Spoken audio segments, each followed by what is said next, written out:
passer un hiver dans un hôtel luxueux, tout frais payé, ça peut passer pour un bon plan pour certains d'entre vous, mais aujourd'hui, on va se rendre compte que ça peut rapidement tourner au cauchemar. Bienvenue à tous dans ce troisième épisode de la série Architecture fictionnelle. Lors de la dernière vidéo, je vous ai demandé de répondre à un sondage sur le sujet de cette vidéo, et votre choix s'est porté sur l'hôtel Overlook de Shining.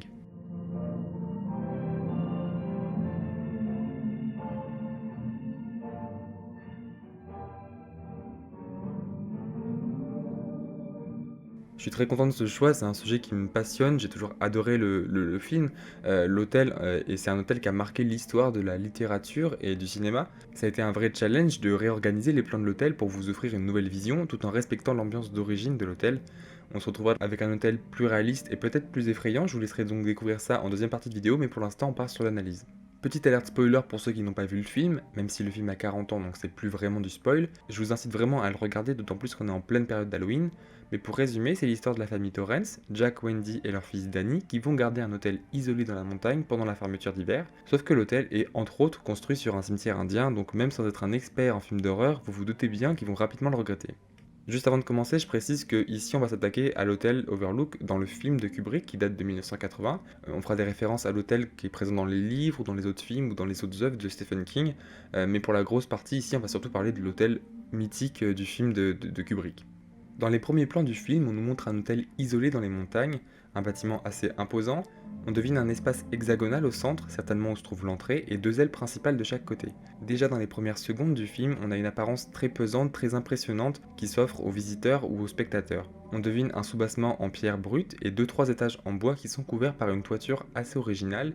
La pente du toit retrouve parfois le sol, qui lui donne un peu une apparence de tente, un peu comme les tentes des Amérindiens. C'est assez subtil ici, mais on se rendra compte qu'il y a aussi pas mal de motifs indiens qui sont utilisés dans la décoration de l'hôtel. Pour la toiture, je pense qu'il y a aussi le côté pratique. En montagne, la neige devient rapidement un problème et ce genre de toiture a peut-être une forme qui permet d'éviter la neige de stagner. La construction a commencé en 1907.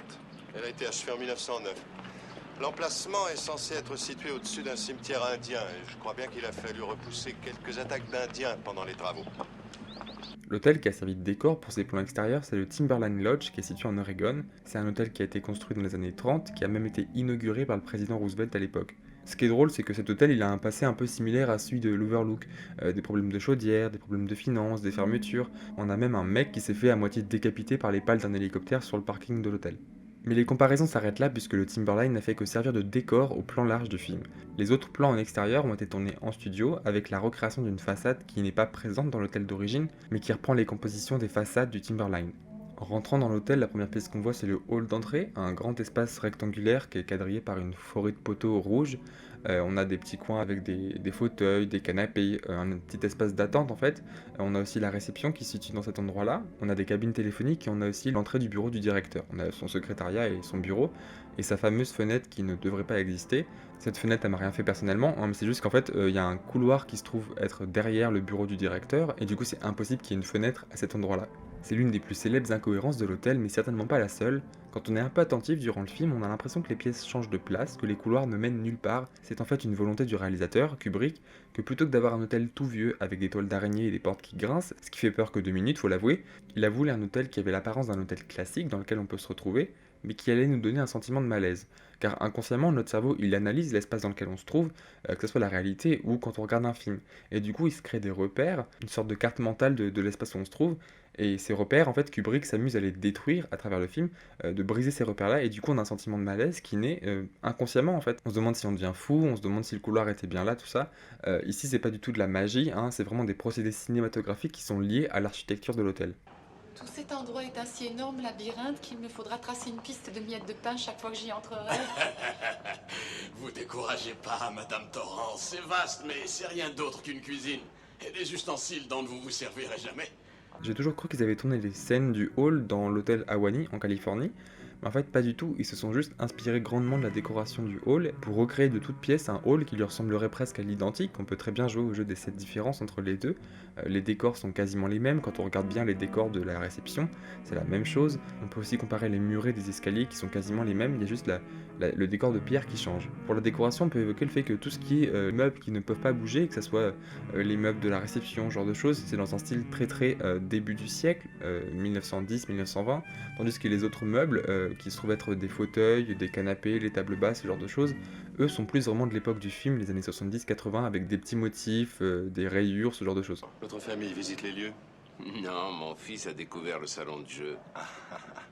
On a donc nos poteaux au centre de la pièce qui sont d'un rouge presque sang, mais les autres murs sont blancs, tout comme les plafonds. On a juste ce petit liseré sombre avec des motifs indiens qui permettent de distinguer les murs du plafond. L'aspect des murs il est pas très commun, on dirait qu'il a été un peu laqué, comme si on avait pulvérisé du vernis dessus. C'est sûrement un choix réfléchi de décor, de donner l'impression que l'hôtel est éternel et figé à l'image d'une peinture ancienne qui se protège et se conserve dans le temps grâce à son vernis. Oh là là, j'avais jamais vu un truc pareil, hein, Jacques? C'est vrai. J'avais jamais vu un endroit comme ça. L'hôtel Ahwahnee et plus particulièrement sa salle à manger ont servi d'inspiration aussi pour le salon Colorado, un grand salon sur 2 niveaux avec de gigantesques baies vitrées qui font face à une énorme cheminée. La pièce fait plus de 200 mètres carrés, pourtant on n'arrive pas à la repérer dans l'hôtel. Mais grâce aux scènes où Danny se déplace à vélo dans les couloirs, on peut deviner qu'il y a une coursive qui se trouve au rez-de-chaussée de ce salon, et on a aussi à l'étage tout un couloir avec des chambres. La pièce elle est pas mal meublée, on a des petits canapés, des fauteuils qui forment des cercles de discussion.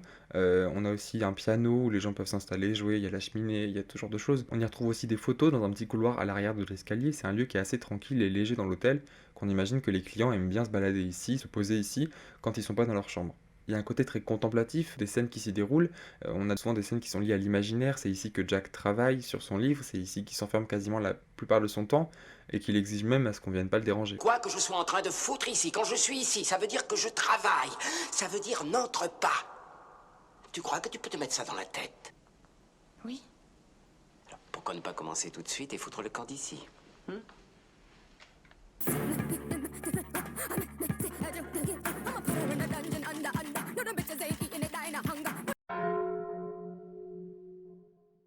ben alors voici notre salle de bal tout en or. Dis donc. Pour accueillir jusqu'à 300 personnes ici, très confortablement. Le salon doré, c'est la salle de bal de l'hôtel, c'est là que se passent la plupart des réceptions. On a le 4 juillet qui est la fête nationale qui a l'air d'être un gros événement ici. On est dans des tons orangés, rosés et surtout dorés. On a une ambiance très art déco avec des canapés rouges, des tables vertes qui ressemblent à des tables de jeu, qui sont éclairées par des lampes à pied qui ressemblent à des boules de cristal. On a aussi ce plafond métallisé avec différents niveaux. C'est des luminaires en rail qui sont cachés dans ces petits recoins et qui évitent une lumière trop directe. Et du coup, on a une ambiance beaucoup plus tamisée, beaucoup plus douce. On aurait du mal à dire boudoir parce que la pièce est vraiment immense, mais on a le fait qu'il y ait une belle moquette, on a des rideaux, tout ça qui ajoute un sentiment d'intériorité à cette pièce. On a bien sûr le bar, le lieu des péchés de Jack qui a un passé d'alcoolique. C'est là qu'il s'imagine boire. Je dis bien s'imagine parce que la réalité et la fiction sont un petit peu difficiles à séparer dans cette pièce-là, tout comme la scène où Jack est attiré dans cette pièce par la musique d'une fête qui s'y déroule alors qu'ils sont censés être tout seuls dans cet hôtel. C'est aussi dans cette scène où Jack va rencontrer Delbert Grady, l'ancien gardien de l'hôtel, dans les toilettes du salon doré. Alors on s'attend pas du tout à des toilettes comme ça, après la salle des fêtes art déco, pompons, fanfreluche, tout ça, là on est vraiment sur un toilette rouge vif, c'est très très moderne, très saturé. On se demande si Kubrick s'est pas trompé avec les décors de l'Odyssée de l'espace, mais non, c'est bien les toilettes du salon doré. Sans doute qu'on a voulu mettre en valeur la scène qui s'y déroule entre Jack et l'ancien gardien, qui soit dit en passant a tué sa femme et ses filles à la hache et qui s'est tiré une balle.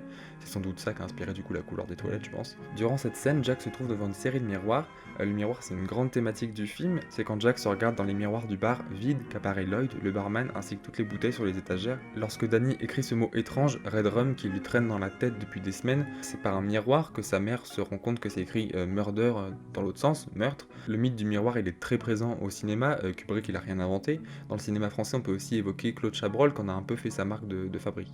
L'autre élément de décor important du film, ce sont les moquettes. En dehors de celle du salon doré qui est un petit peu plus discrète que les autres, on a celle de la chambre 237, ainsi que la plus célèbre, celle des couloirs des chambres. On a des motifs et des géométries très énigmatiques partout dans l'hôtel, que ce soit la forme du labyrinthe qui laisse apparaître une pyramide, ou la moquette de la chambre qui est censée évoquer la pénétration, la forme des paragraphes que Jack écrit à la machine. Je vous conseille vraiment la vidéo de Rob Hager sur sa chaîne Collative Learning. Il parle de la géométrie psychédélique qui est présente dans l'hôtel Overlook. C'est une chaîne super intéressante et le gars raconte plein de choses sur les films et en particulier les films d'horreur. Et du coup, il a pas mal de vidéos qui parlent de Shining évidemment. Monsieur Halloran, qu'est-ce qu'il y a dans la chambre 237?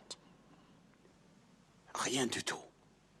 Il n'y a rien du tout dans la chambre 237. La chambre 237, c'est le lieu le plus important du film, même s'il apparaît moins de 5 minutes, c'est devenu vraiment un endroit mythique de la culture pop, à savoir que dans le livre de Stephen King, dont est issu le film, le numéro de la chambre c'est le 217, et alors que là c'est le 237, c'est parce qu'en fait le propriétaire du Timberline Lodge, l'hôtel des vues extérieures, il a exigé à ce que le numéro de la chambre soit changé pour un numéro qui n'est pas présent dans son hôtel en fait, pour éviter qu'une de ses chambres ait une mauvaise réputation. Perso, je trouve qu'il a pas été très malin là-dessus, le tourisme de l'horreur c'est aujourd'hui un business hyper lucratif, du coup il a pas très bien joué son coup là-dessus. La chambre se trouve dans un couloir qui se trouve à l'étage supérieur du salon Colorado. On découvre la chambre lorsque Jack s'y rend après que Danny s'y soit fait attaquer. On rentre par un petit sas bleu clair qui donne sur un salon avec des portes couvertes de miroirs. On a donc cette moquette évocatrice. Dans ce petit salon, on retrouve des fauteuils roses, une cheminée et un grand rideau qui cache tout le mur où devrait se trouver la fenêtre. On monte quelques marches et on tombe sur la chambre. À nouveau, un rideau cache la fenêtre et le motif des rideaux se retrouve aussi sur la parure de lit. Motif encore une fois très énigmatique, ça nous fait un peu penser au motif de ces illusions d'optique qui nous font croire que les lignes bougent alors qu'en fait ça bouge pas, ce genre de choses. Au bout de la chambre, on trouve du coup cette salle de bain mythique avec ses arches jaunes et vertes renfoncées dans les murs, la baignoire face à la porte, c'est une pièce très symétrique, très scénographiée. Et en regardant le film une énième fois pour l'analyse de cette vidéo, je me suis rendu compte que la configuration baignoire face à la porte, toilette à gauche, lavabo à droite avec un miroir, c'est exactement la même configuration que la salle de bain de l'appartement des Torrance à Boulder, là où ils habitent en temps normal. On voit cette petite salle de bain dans une scène où Danny fait un malaise suite à une révélation de Tony, son ami imaginaire, révélation sûrement due sur ce qui s'est passé dans l'hôtel et la raison pour laquelle Tony ne veut pas que Danny s'y rende. Cette révélation, elle a donc lieu dans une petite salle de bain qui a la même configuration que la salle de bain dans laquelle se serait passée cette chose horrible. Salle de séjour, chambre, salle de bain et une petite chambre pour votre fils. Vous voyez, c'est un appartement indépendant, facile à entretenir. L'autre suite qu'on a l'occasion de voir, c'est l'appartement de gardien que les Torrens vont habiter pendant l'hiver. On a une petite entrée avec un accès sur le salon, la chambre parentale derrière un rideau avec une salle de bain au fond de la pièce, une organisation en enfilade qui est un peu la même que la chambre 237. La seule chose qui est différencie, c'est que on a une chambre supplémentaire pour l'enfant. Par contre, rien à voir niveau déco, l'appartement il est beaucoup plus austère. On a un vieux jaune, un vieux rose, on a un gris, brun pour le sol. On est très loin du luxe des autres pièces de l'hôtel. On peut voir la déception de Wendy quand on lui fait visiter sa chambre. On voit bien qu'elle est grave déçue, elle sourit jaune. Moi-même à sa place je serais grave déçu. Tu me fais visiter un hôtel tout luxueux et je dois dormir dans une chambre dégueulasse, c'est hors de question. J'attendrai juste que le directeur se casse et j'irai dormir dans une des chambres les plus grandes de tout l'hôtel sans jamais que personne soit au courant quoi. D'autant plus que l'atmosphère de l'appartement est un peu austère, les scènes qui s'y déroulent sont souvent très tendues. Je veux que tu te plaises ici. Je voudrais que nous restions ici à jamais. À jamais. À jamais. On a aussi le moment où Wendy s'inquiète de l'état de Danny, qui est un petit peu en transe, qu'elle se demande si elle doit quitter l'hôtel ou pas, si elle doit prévenir Jack qui lui aussi commence à péter un câble, tout ça jusqu'à la fameuse scène de la hache. Je ferai sauter la maison.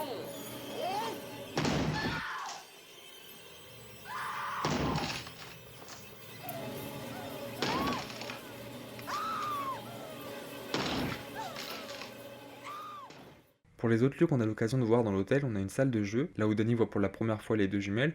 C'est un endroit qu'on voit une seule fois et qu'on n'a pas l'occasion de revoir après. On a aussi une immense cuisine où Wendy passe un petit peu de temps à préparer les repas, ou à simplement verser des conserves dégueulasses dans des saladiers pour faire croire qu'elle cuisine. Nous devrons interrompre les recherches si la tempête de neige annoncée se manifeste demain.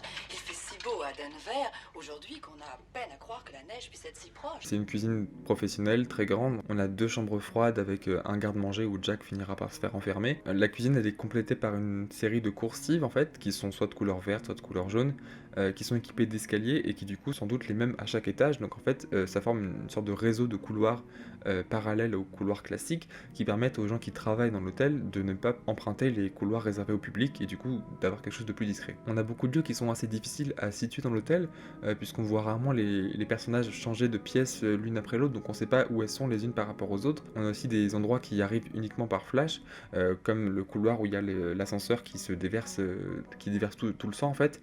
Cette scène là elle apparaît quasiment que en flash. Il y a juste une scène où elle apparaît en réalité, c'est la scène où Wendy court complètement affolée dans un couloir rouge sang qui se trouve être l'une des coursives qu'on voit plus tôt, qui est complètement repeinte en rouge, et du coup au bout de ce couloir elle tombe sur cet endroit où il y a l'ascenseur et l'ascenseur s'ouvre et déverse tout ce sang et Wendy est totalement effarée et effrayée. À savoir que dans cette scène, en fait, il y a des chercheurs en mécanique des fluides qui ont révélé en fait que la scène n'a pas pu être tournée dans un décor à taille réelle. En fait, elle a été tournée dans une maquette réduite. Il y a sûrement une question de coût là-dessus, mais il y a aussi la question qu'on voulait donner une texture plus épaisse au sang qui sortait de l'ascenseur. Et du coup, d'avoir une maquette plus réduite, ça fait que proportionnellement, on a des gouttes beaucoup plus grosses. Et du coup, on a une texture plus voluptueuse, plus épaisse pour le sang qui se déverse. On peut faire une parenthèse rapide sur la forme que l'hôtel a pu prendre dans les autres supports dans lesquels il est présent.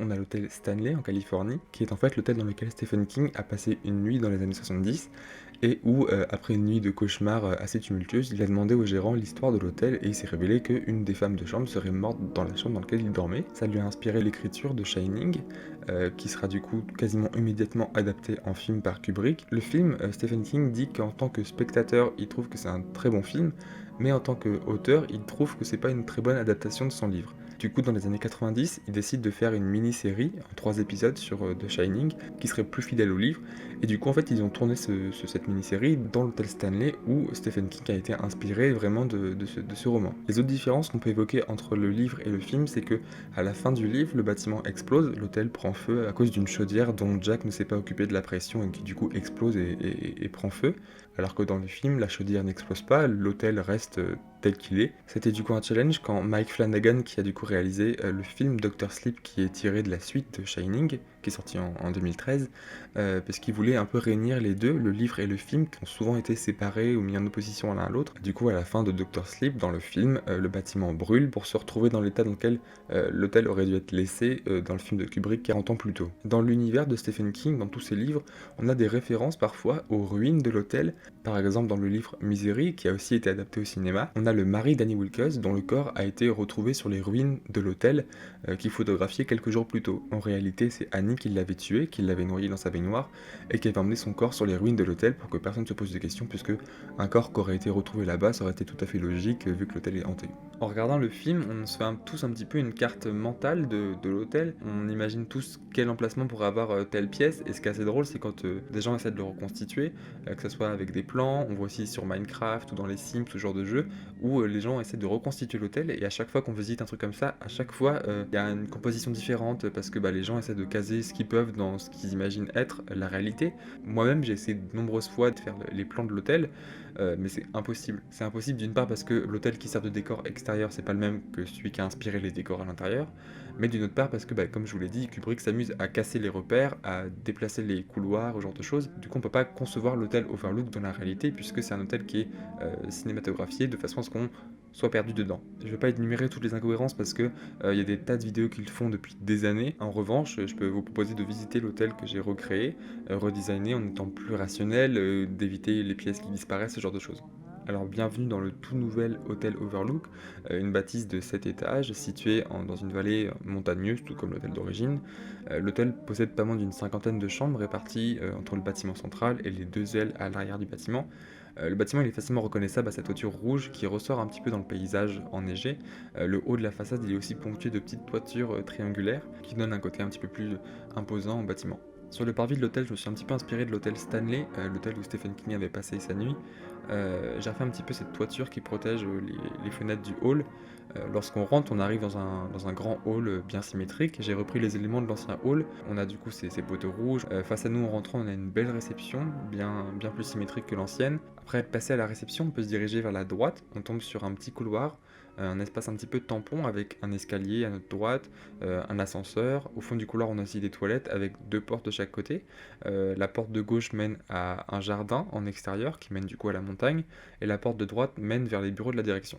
Ce petit couloir il donne surtout sur le salon Colorado, vous le reconnaissez je pense, il a la même configuration. J'ai simplement supprimé l'escalier que je trouvais être un petit peu trop gros et qui avait pas trop de place ici puisque on a des escaliers qui sont juste à côté. En traversant le salon du coup on peut se diriger vers une autre entrée de l'hôtel, celle qui mène au labyrinthe. Je vais te rattraper. Allez, cours, dépêche-toi. Allez, j'arrive. Dépêche-toi. T'es sûr qu'on arrivera à sortir du labyrinthe? Dans ce petit couloir là en fait Danny faisait ses tours à vélo et il tombait sur une des coursives. Ici je l'ai remplacé par une salle de jeu. Ces deux espaces, le salon et la salle de jeu, c'est un espace où le public va passer la plupart de son temps quand ils sont pas dans leur chambre, que ce soit pour jouer, lire, discuter, jouer du piano. On peut garder le piano qui est au milieu de la pièce.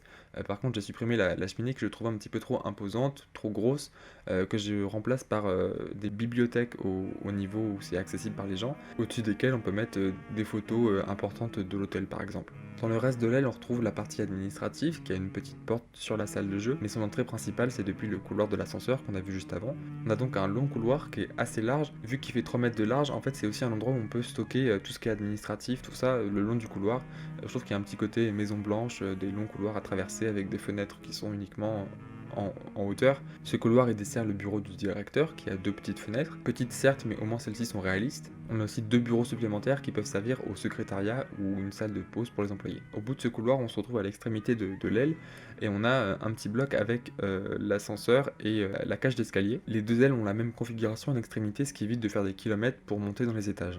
À gauche, du coup, si on avait tourné à gauche dans le hall, on a un escalier en symétrie du premier que je vous ai montré, mais quand on pousse cette porte, on passe derrière un petit rideau et on se retrouve devant un escalier qui descend dans la salle de bal, notre salon doré. J'aime bien l'idée qu'on doive descendre dans un escalier pour accéder à la salle de bal. Il y a un petit côté prohibition avec les bars cachés sous les bâtiments où il faut descendre un petit escalier parfois étroit pour se retrouver dans une grande salle où il y aura un bar et de l'alcool du coup. On retrouve donc la scène face à nous. On a aussi une loge pour un artiste et une pièce de stockage. On a bien sûr le fameux bar qui est intégré dans la profondeur du mur. Le barman il y accède par une porte qui donne sur les cuisines qui se trouvent derrière ces portes. On se rend compte qu'au moment où le public descend l'escalier qui est derrière le rideau, on a un escalier en parallèle dans les parties privées qui relie en haut une pièce annexe à la réception qui sert de sortie aux employés et en bas les cuisines de l'hôtel. Les cuisines elles sont grandes, je me suis inspiré des cuisines dans le film. On a du coup des poteaux qui trament l'espace, le garde-manger, la régie de cuisine, les 2 chambres froides. J'ai repris les couleurs des coursives vertes en 2 tons là, que j'ai appliquées à toute cette partie privée liée à la restauration. Là où pour la partie administrative, on avait plutôt un rouge orangé avec un soupassement gris. Vous voyez donc les lieux principaux de l'hôtel qui sont déjà répartis sur le rez-de-chaussée. On s'y retrouve beaucoup plus facilement que dans le film, c'est certain. On a à l'ouest la partie soirée, cuisine, ce genre de choses, restauration. Tandis qu'à droite, on a plutôt les endroits où il y a les coins pour lire, tout ce qui est administratif, pour s'amuser, les coins plus tranquilles. On repère facilement la distribution verticale, on a donc aux extrémités des ailes un ascenseur et un escalier, et dans le corps central du bâtiment on a aussi 2 escaliers ainsi qu'un ascenseur. Les 2 ascenseurs qui sont aux extrémités des ailes, c'est des ascenseurs dans des box qui sont adossés à la façade, mais l'ascenseur qui se trouve être dans le corps principal, j'ai gardé les portes typiques de l'ascenseur de Shining, mais je me suis un peu inspiré pour le reste des ascenseurs en cage, un peu comme dans Titanic, qui sont des ascenseurs qui sont dans le livre en fait, c'est des ascenseurs avec la double porte métallique. Et du coup, je trouve que c'est beaucoup plus pratique pour cet endroit-là, puisque on est face à une fenêtre, et du coup, ce type d'ascenseur en cage permet d'avoir des fenêtres et d'avoir une vue sur le jardin à l'intérieur de l'hôtel. Au premier étage, on retrouve donc des chambres, on a aussi le vide au-dessus du salon Colorado, comme dans l'hôtel d'origine. On n'a pas de vide à gauche, puisque le salon doré, je vous rappelle qu'en fait, il fallait descendre des marches pour y accéder. Les chambres qui se trouvent dans les 2 ailes, elles sont inspirées de la chambre 237. On a donc notre salon quand on rentre, on a 3 marches qui donnent sur la chambre, puis la salle de bain qui reste inchangée puisque je trouve qu'elle fonctionne plutôt bien comme ça. La suite du film est plutôt bien composée pour une chambre d'hôtel, donc j'ai gardé la composition de la même façon. Le vide qui est créé par la salle de bain il permet de mettre des rangements d'étages dans le couloir, comme des rangements de linge, de lit, ce genre de choses, ce qui permet d'avoir plus de portes dans les couloirs et du coup d'avoir l'impression qu'il y a des chambres partout, un peu comme dans le film en fait, mais du coup là c'est justifié, on a des portes qui donnent en fait sur des rangements. Vous remarquez bien que de l'extérieur, les différents corps du bâtiment font pas tous la même hauteur, là où les ailes font 3 étages de haut, donc 2 étages de chambre, les 2 corps annexes font 1 étage de plus, et le corps central lui fait 6 étages complets sans compter les combles, un peu à la manière d'une pyramide où plus on monte haut, plus les étages sont petits, et ça induit du coup l'emplacement des escaliers et de l'ascenseur principal au milieu du bâtiment, puisqu'il faut qu'ils desservent du rez-de-chaussée jusqu'aux étages les plus hauts. Au 5e niveau, on a 2 suites de luxe, une de 90 mètres carrés, l'autre de 130 mètres carrés. On voit que le palier de droite, celui de l'ascenseur, c'est le palier principal qui donne sur le salon de chaque suite. Il donne aussi l'accès au comble de ce côté-là du bâtiment, alors que le palier de gauche fait un peu penser à celui d'un escalier de secours, vu qu'il donne sur les chambres des suites, sur une petite porte au fond de la pièce. Il y a peut-être quelque chose de cinématographique là-dedans, ça aurait peut-être évité des problèmes à Wendy quand elle se faisait attaquer par son mari à la hache, plutôt que de passer par une fenêtre au-dessus des WC pour laquelle elle n'arrive même pas à passer.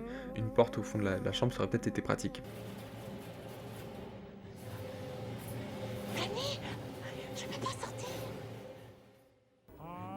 Et au 6e niveau et dernier étage avant les combles, on retrouve une pièce qui n'existe pas dans l'hôtel d'origine, une sorte de salon historique avec de belles boiseries qui pourraient raconter l'histoire de l'hôtel. J'avais pensé à une frise peinte sur les murs face aux fenêtres. Je regardais Parks and Recreation en travaillant sur la vidéo, on voit souvent des frises peintes dans la mairie de la série. J'aime bien le concept un petit peu kitsch, je voulais l'intégrer dans l'hôtel. Je trouve que ce salon c'est un petit peu le lieu idéal. C'est un salon qui peut servir de lieu de réunion. Il y a un petit côté rooftop, VIP, uniquement accessible pour les clients premium par exemple, qui est tout en haut de l'hôtel avec une vue quasi panoramique sur les montagnes environnantes. I like the view. You do? Yes. You're my best view. Yeah. L'apparence des pièces à l'intérieur, elle est proche de celle qui est présente dans le film, du coup, je pense que beaucoup d'entre vous pourront s'y retrouver. Par contre, du coup, l'apparence extérieure, elle a un petit peu changé. On retrouve quand même cette maçonnerie au rez-de-chaussée et les étages qui sont couverts de lambris. Pareil pour la toiture, j'ai pas repris la même toiture, mais j'ai changé un petit peu le système. Je me suis dit, peut-être qu'avoir une toiture colorée, bien rouge, ça rajouterait aussi une identité au bâtiment. Je vous laisserai du coup donner votre avis sur cet hôtel Overlook 2.0. Ça fait pas mal de temps que je faisais des petits plans pour réimaginer l'hôtel, et du coup là c'était l'occasion de mettre vraiment sur le papier ce genre de choses et de partager avec vous. Je vous mettrai aussi dans les commentaires un sondage pour que vous choisissiez le thème de la prochaine vidéo. Je vous souhaite une bonne soirée d'Halloween pour ceux qui regardent ça le 31 octobre, et pour les autres, je vous souhaite une bonne soirée et à bientôt.